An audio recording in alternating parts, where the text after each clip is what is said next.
En el programa de hoy, obispos de la Unión Europea se oponen a incluir el aborto en la Carta de Derechos Fundamentales. El patriarca de Irak decide no volver a Bagdad tras decreto presidencial que desconoce su autoridad. El Papa Francisco revela a los niños que los abuelos son sus superhéroes. Jóvenes cubanos se preparan para ir a la JMJ en Portugal. Pongamos amor ya de una vez. Se estrena en Latinoamérica Libres, film sobre la vida monástica. Hola Natalie, un gusto encontrarme nuevamente contigo. Así es, Eddie, también contigo y con nuestros televidentes desde nuestros estudios en Lima, Perú. Gracias por acompañarnos en EWTN Noticias. Soy Eddie Rodríguez Morel. Yo soy Natalie Paredes. Empezamos las noticias contándoles que los obispos de la Comisión de Conferencias Episcopales de la Unión Europea emitieron una declaración condenando la inclusión del derecho al aborto en la Carta de los Derechos Fundamentales de la Unión Europea. En el comunicado del martes último, los obispos mencionan que la enmienda propuesta violaría la ley de la Unión Europea y la dignidad humana. Sugieren no constituir un derecho al aborto como principio general de la ley europea debido a la gran diversidad en la forma en que los Estados miembros equilibran los derechos de las mujeres embarazadas con los derechos del nasciturus y la importancia de cada tradición constitucional. La inclusión del derecho al aborto lleva largo tiempo siendo debatida. Los activistas a favor del aborto presionan durante años por la modificación de la ley de la Unión con iniciativas como el Pacto Simone-Veil, que aboga por imponer el polémico derecho en el viejo continente. Y en Roma, el Papa Francisco hizo una hermosa revelación a los niños. Nuestra corresponsal Almudena Martínez Bordiú nos cuenta. Saludos desde Roma. El Papa Francisco interrumpió sus vacaciones y realizó una emotiva visita a los niños que participan en un centro de verano que se lleva a cabo en el interior del Vaticano y que reúne a cientos de pequeños en clima salesiano. El pontífice los motivó a ser agradecidos con sus padres y le recordó la importancia de tener una sana relación con el mundo digital. Una de las niñas le preguntó quiénes eran sus superhéroes y el Papa Francisco respondió, emocionado, que son los abuelos. Yo no sé si todos comparten lo que voy a decir. ¿Saben quiénes son mis superhéroes? Los abuelos, porque los abuelos han formado una familia. Luego han envejecido, pero los abuelos tienen la sabiduría y por eso es lo más importante, que ustedes hablen con los abuelos. ¿Ustedes hablan con los abuelos o no?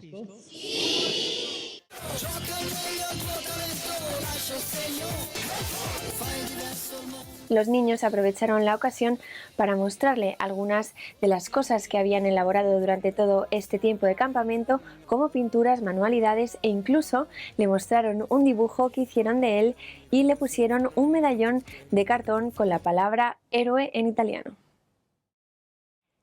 El centro de verano Estate Ragazzi se lleva a cabo en el aula Pablo VI del Vaticano del 3 de julio hasta el 4 de agosto y reúne a unos 250 participantes entre niños y adolescentes de 5 a 13 años. El encargado de las coordinaciones de esta obra es el padre Franco Fontana, director de la comunidad salesiana que se encuentra dentro del Vaticano. El sacerdote señaló que el espíritu de esta iniciativa es del oratorio de Don Bosco, es decir, no se trata de solo un juego, sino de también educar a los más pequeños. En Roma, Almudena Martínez Bordiú, EWTN Noticias.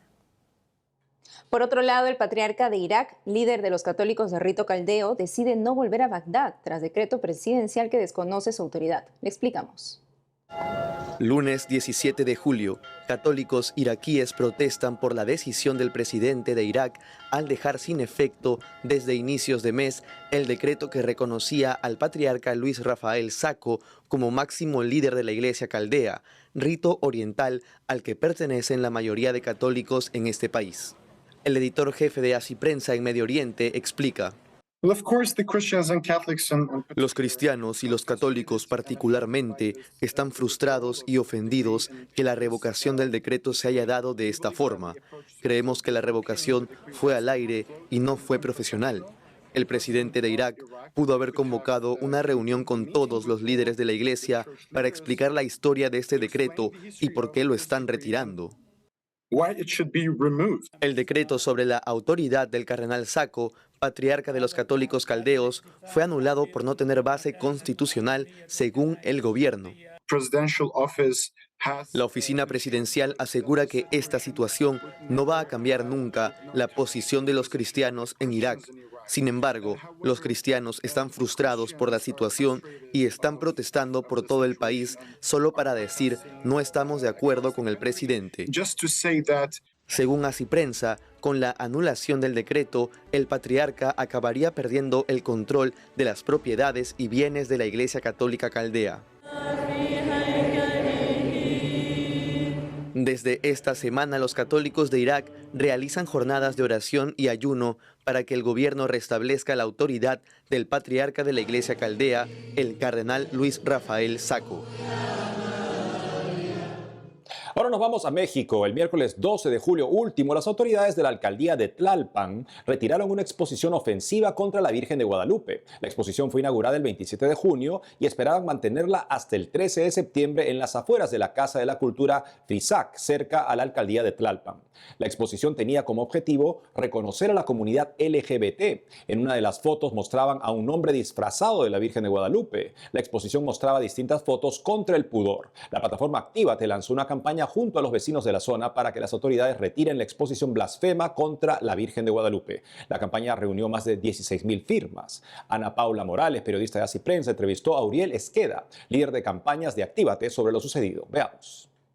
Uriel Esqueda, muchísimas gracias por recibirnos y por aceptar esta entrevista. ¿Nos podrías contar un poco sobre la campaña que acaban de hacer sobre la Virgen de Guadalupe, que estaba siendo ofensiva por una exposición? ¿Me podrías contar un poco qué es lo que ha pasado? Sí, claro que sí. Muchísimas gracias por la invitación. Justamente en Actívate, el día 11, publicamos una campaña para que retiraran una exposición ofensiva a la Virgen de Guadalupe, que justamente colocaron en la alcaldía de Tlalpan, todo esto auspiciado y apoyado por el gobierno. Justamente nosotros, ante esta preocupación, porque se burlaba e insultaba a la Virgen de Guadalupe, que veneran millones de mexicanos, fue que lanzamos esta campaña a través de la plataforma digital de activate.org.mx para que se sumaran las personas para que retiraran esta exposición. Pero fue muy rápido también que la quitaron, ¿no? O sea, según me decías, también platícanos un poco qué es lo que ha pasado con esto, cómo fue. Sí, claro, la verdad es que fue un proceso muy rápido de esta campaña, ya que nosotros recibimos la noticia de las personas que vivían cerca de este centro de Tlalpan y nos mandaron la información de que se estaban burlando de la Virgen de Guadalupe. Nosotros rápidamente lanzamos la campaña a través de la plataforma y después presentamos la denuncia correspondiente ante Derechos Humanos de la Ciudad de México. Hicimos llamadas justamente a la alcaldía de Tlalpan y la verdad es que recibimos respuesta súper rápido para que la iban a retirar de un día para otro prácticamente. Entonces, la verdad es que creo que sintieron la presión de que los ciudadanos nos estábamos organizando para defender nuestra fe. Perfecto. Muchísimas gracias, Uriel. Muchísimas gracias a ti. Y en Cuba, los jóvenes se preparan para ir a la Jornada Mundial de la Juventud en Portugal. Nuestra corresponsal Rachel Díez informa.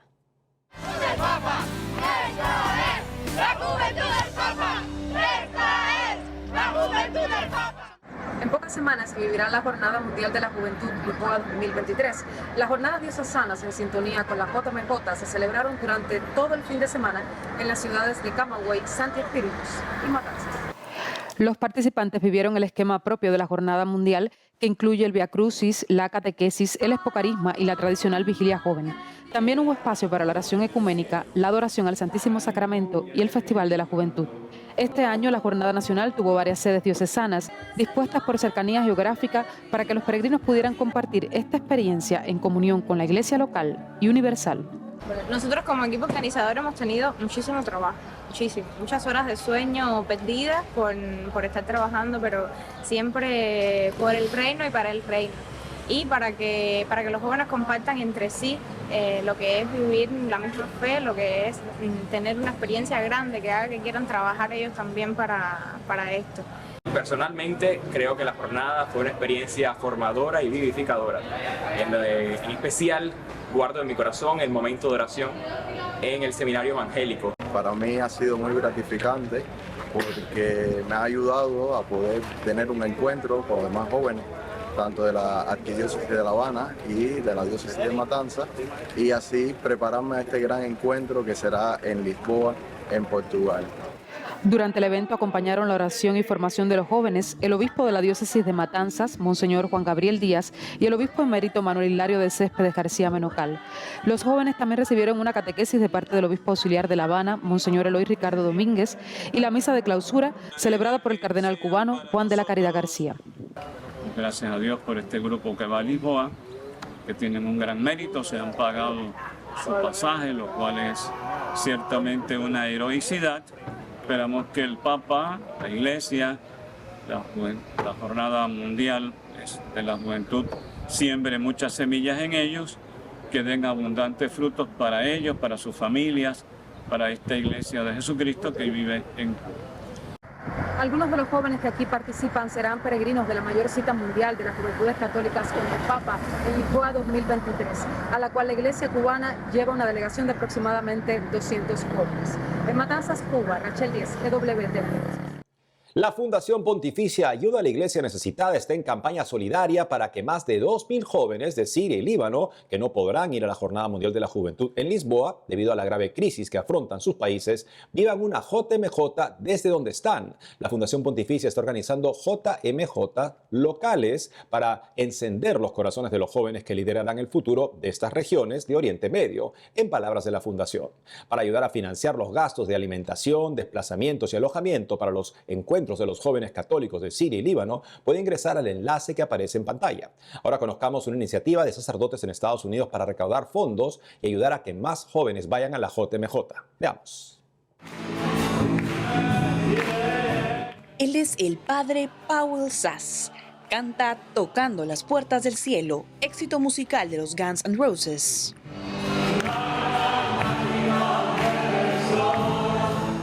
El padre Sass es uno de los 9 presbíteros de la banda Sacerdotes en Concierto. Su motivación, recaudar dinero con sus presentaciones para que los jóvenes de la Arquidiócesis de Washington en Estados Unidos, a la cual pertenecen, asistan a la Jornada Mundial de la Juventud en Portugal. Los sacerdotes asistieron al mismo seminario Redemptoris Mater en el estado de Maryland. Son parte del Camino Neocatecumenal, un movimiento católico que envía a familias en misiones alrededor del mundo y a los sacerdotes de sus seminarios para evangelizar. Durante su primer concierto, los presbíteros recaudaron $20,000 entre boletos y donaciones. Su próxima presentación es el 21 de julio y esperan reunir otros 10,000. Si todo sale bien, unos 400 jóvenes y los sacerdotes irían en peregrinación a la Jornada Mundial de la Juventud de Portugal. Los boletos para su próximo concierto e información para colaborar están en su página priestinconcert.com.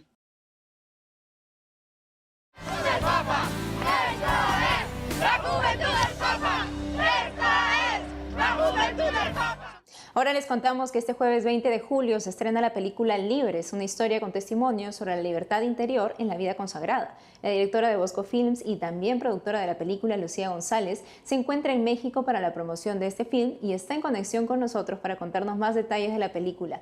Lucía González, un gusto tenerte otra vez con nosotros en EWTN Noticias. Coméntanos por qué se animaron a desarrollar una película sobre la vida de contemplación. ¿Qué tal? Pues encantada de saludaros por aquí. Bueno, pues aquí tenemos una película muy especial, Libres, que la verdad estamos enormemente agradecidos todo el equipo. Yo hablo en nombre de todo el equipo, que ahora empieza una segunda producción, si no creo que estarían aquí varios de ellos. Es una película que habla sobre la vida contemplativa, sobre la riqueza de la vida contemplativa, y nos sentimos muy afortunados porque hemos conseguido el permiso para poder grabar en el interior de 12 monasterios de clausura.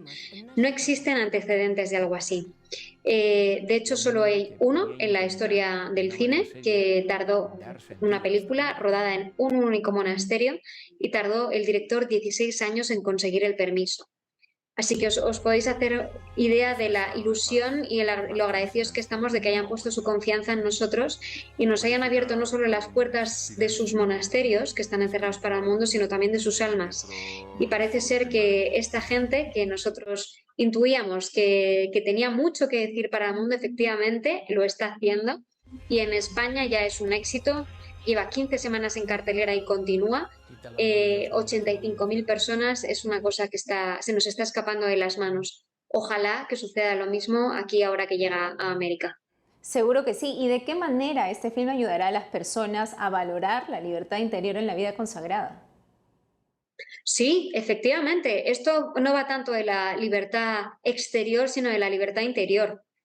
Ellos, de hecho, la película, cuando estaba en preproducción y en producción, tenía otro título, pero el director Santos Blanco, al acabar toda la fase de rodaje, las 23 horas de entrevistas, decía, creo que ya tenemos un título más certero, porque la palabra que más repiten es libres y libertad.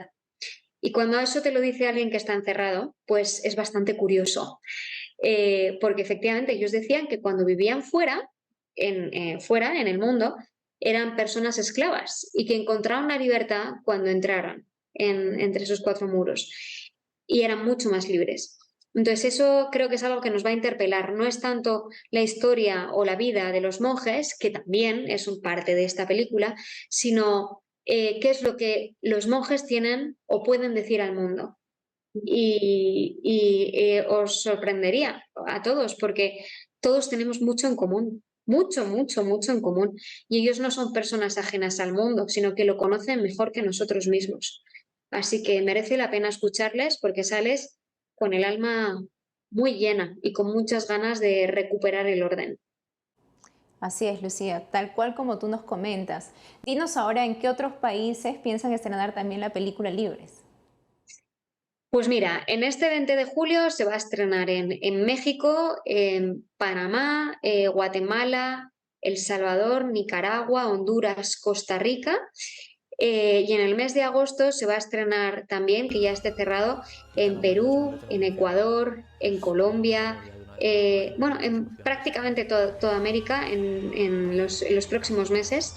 Vamos a ir actualizando las fechas en la web libreslapelícula.com para que a mí que se me olvidan las cosas, pues no me olvide del dato, pero todo está ahí bien registrado y puesto en libreslapelícula.com. También a medida que activen los enlaces de preventas los dejaremos ahí para que tengas un enlace directo. Simplemente tienes que acordarte del nombre de la película, que es una película, y ponerle el com, libreslapelícula.com.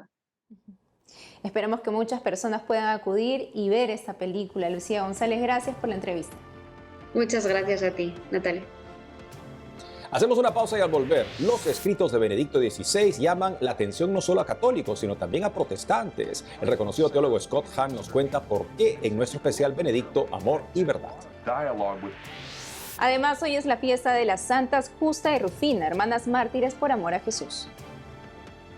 Regresamos con más noticias con Enfoque Católico.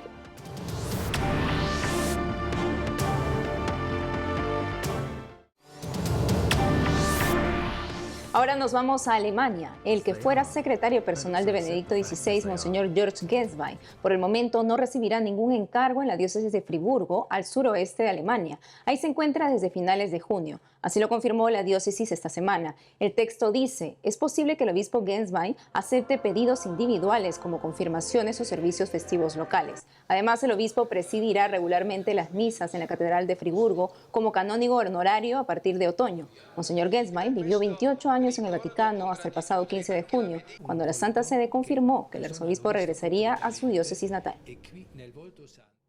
Y Natalia, hablando de Monseñor Genswein, que fuera secretario personal de Benedicto XVI por muchos años, hoy tenemos la tercera parte de la entrevista al teólogo Scott Hahn, ex pastor presbiteriano converso al catolicismo. El prestigioso teólogo me cuenta por qué Benedicto XVI tiene entre sus seguidores a estudiosos y clérigos protestantes. Veamos.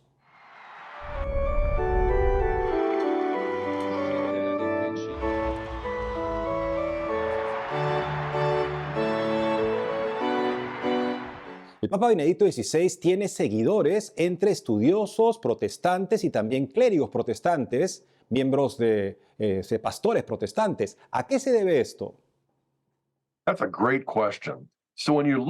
Es una gran pregunta. Cuando miras al Papa Benedicto, te das cuenta de que es un papa capaz de pensar, hablar y escribir de una manera no solo católica, sino especialmente cristiana. Tuve el privilegio de ser invitado por dos eruditos bíblicos famosos, ambos evangélicos protestantes, y comenzaron a leer en privado al cardenal Ratzinger. Ahora, ninguno de los dos se hizo católico, pero cuando Benedicto se convirtió en papa, lanzaron la Sociedad Ratzinger. Estaba formada por teólogos tanto protestantes como católicos, pero en su mayoría protestantes.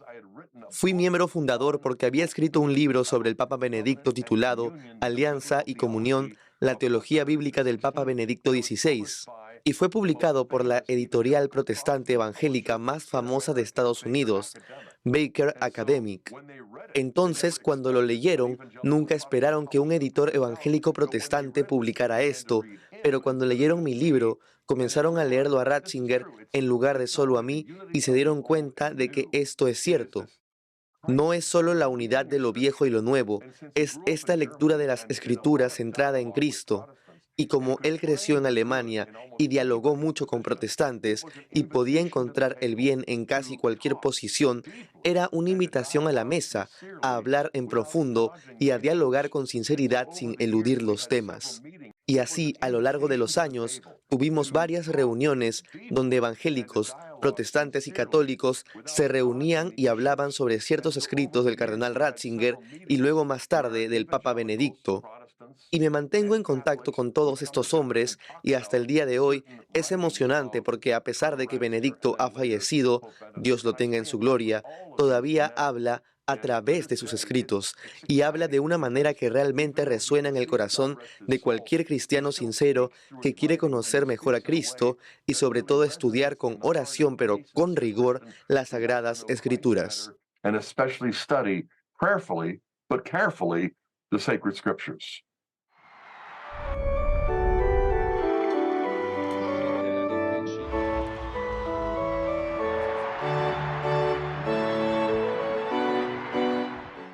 Hoy, 19 de julio, la Iglesia Católica celebra a Santas Justa y Rufina, mártires de la persecución del Imperio Romano y patronas de Sevilla. Desde España, el padre Antonio María Domenech, párroco de Nuestra Señora de la Asunción en Cuenca, nos cuenta más sobre estas santas.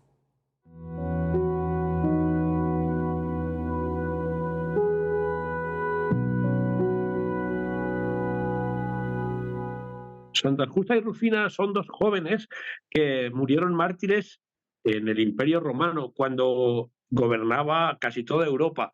Ellas nacieron en el sur de España, en lo que es ahora la parte de Andalucía, y por eso son patronas de Sevilla. Se dedicaban a la manufactura de jarros y utensilios para la casa, sobre todo de barro, y han sido nombradas patronas de la orfebrería, además de la ciudad de Sevilla. Su vida principal discurre en lo normal de unas convertidas que asisten a la Santa Misa, comulgan, se encuentran en un momento dado con una procesión a la diosa Salambona y les exigen que ofrezcan incienso. Ellas se niegan y entonces les dicen que han provocado y por eso las acusan al gobernador en el tiempo de Diocleciano, al final del siglo III, y acaban matándolas. La primera muere de hambre y porque las aíslan, y la segunda, como no se muere en ese aislamiento, al final acaban degollándola. En Santa Justa y Rufina destacamos la santificación del trabajo humano, cómo se ganan la vida ofreciendo su día a día al Señor, y también, por supuesto, la valentía de dar la vida por Jesucristo. En la actualidad, de las santas patronas de Sevilla, Justa y Rufina, podemos descubrir que no hay que tener complejo por hacer el bien y decir la verdad. Es decir, el negarse a ofrecer incienso era necesario y lo hicieron. Porque ahora hay mucha gente que se acompleja o tiene miedo de hacer las cosas y de seguir a Cristo, y entonces como que pide perdón por lo bueno, y nunca hay que avergonzarse de lo bueno ni hay que actuar con complejo. Así que a seguir a Cristo hasta las últimas consecuencias en cualquier lugar del mundo.